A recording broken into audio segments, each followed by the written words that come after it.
tried 1 hour pain relief, and now I'm pain-free all day with Recreational Poison ivy. Possible success.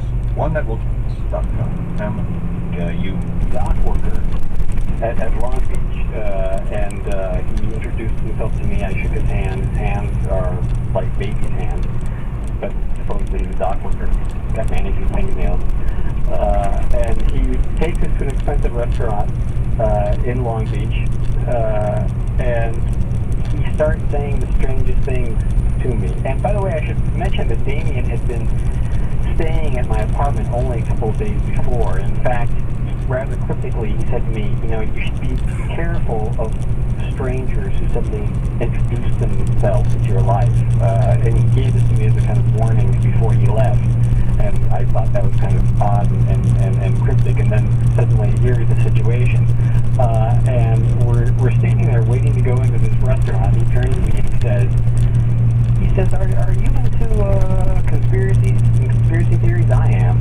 And I said, oh, no, not really. And he seemed completely confused by that response, as if I was supposed to say something else. And then he goes, I just read a book called Behold a Pale Horse by Milton William Cooper. Have you ever read that book? And I go, no, I've never read that book.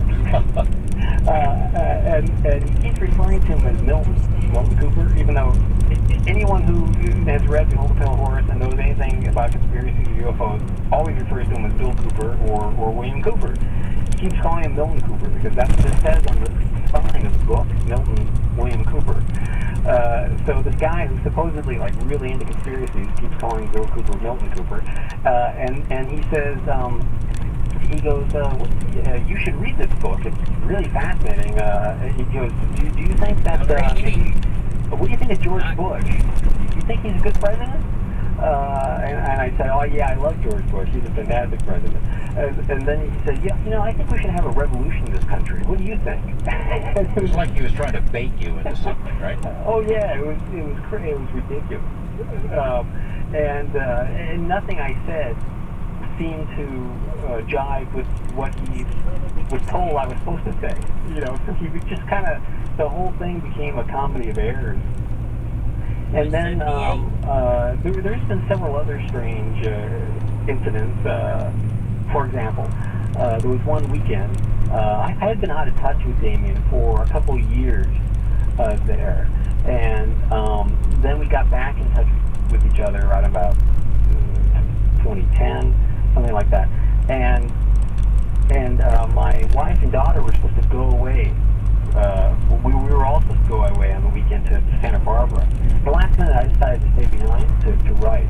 So I was in my office writing that whole day, and at around 2 in the morning, stopped and went into my bedroom to turn on the light. When I turned on the light kind of flooded the alley outside. The moment that happened, I heard all this scrambling going on in the alley below, and these people kind of running off down the alley. I should mention that earlier, the day before, I had sent an email to Damien telling him I had just found in my storage space a lot of his old manuscripts, his writings. So I sent him this email and I said, I found a lot of I found a lot of your stuff. I mean, that's not the word I used. I found a lot of your stuff in my storage space. Do you want me to send it to you, or should I hold on to it? It's not going anywhere. Okay, now flash forward. There was these people scrambling down the alleyway. I didn't think anything of it, really. I was tired and I just went to sleep.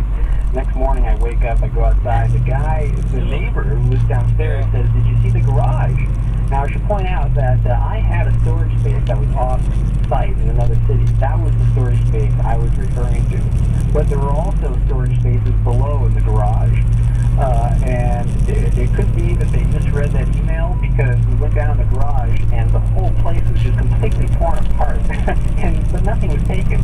There was all this expensive electronic equipment the neighbor had stored down there.